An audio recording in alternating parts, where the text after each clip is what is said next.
Local ఏరియానా? ఆ local ఏరియానా నాది ఇక్కడనే పక్కకి పుట్టి పెరిగింది ఇక్కడనే పక్కకి ప్యారడైస్ అన్ననగర్ నాది. ఆమె మా ఏరియాకే వచ్చింది, మేము ఆమెనే గెలిపించినాం. ఇప్పుడు ఆమె మిస్ అయిందని చాలా బాధపడుతున్నాం కరెక్టే. ఇప్పుడు బై ఎలక్షన్స్ అయితే ఎందుకన్నా పెట్టడం, వాళ్ళ ఫ్యామిలీ స్కూల్ కానీ ఇచ్చినాం అనుకో ఆమెకు కూడా ఆత్మ శాంతిస్తుంది కదా.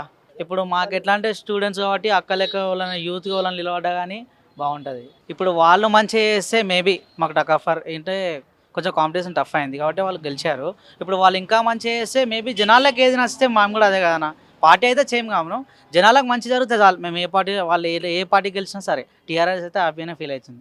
అది చాలన్నా మాకు ఇప్పుడున్న ఫెసిలిటీస్ని బాగా చేస్తే మాకు మంచిదే కానీ ఇప్పుడు ఏ అడ్డంకులు పెట్టకుంటే చాలు మాకు. లేని వాళ్ళకి చాలామంది ఉన్నారన్న, వాళ్ళకి ఇల్లులో సంథింగ్ ఏదో ఒకటి చేస్తున్నాం, వాళ్ళు మొత్తం ఇల్లు కట్టకపోయినా పర్లేదు, కొంచెం వాళ్ళ అదే 5 lakhs ఏదో ఇస్తారు కదా ఇంద్రమ్మ పథకము, ఇవన్నీ స్టార్ట్ చేస్తారు కదా చిన్న చిన్న గ్యాస్ 500, అవన్నీ కొంచెం కొంచెం వాళ్ళు ప్రూవ్ చేసుకుంటే వాళ్ళు బెస్ట్ అని అనిపిస్తుంది. ఈ 5 years వరకు వాళ్ళు బెస్ట్ అని ప్రూవ్ చేసుకోవచ్చు అంతే, అంతేగాని వేరే ఏం లేదు.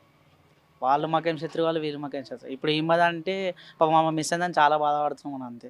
వాళ్ళ ఫ్యామిలీ స్కూల్ కానీ ఇస్తే ఆమె ఆత్మ శాంతి ఇస్తుంది. ఈ 5 years తర్వాత వాళ్ళు నిజంగా మంచి ఏమైనా చేస్తే వాళ్ళ ఫ్యామిలీ తరపున ఆయన మళ్ళీ గెలవచ్చు, ఆమె వాళ్ళ తెలియబడితే ఆమె కూడా మళ్ళీ గెలవచ్చు. అట్లనే ఆశిస్తున్నాం అని అంతే.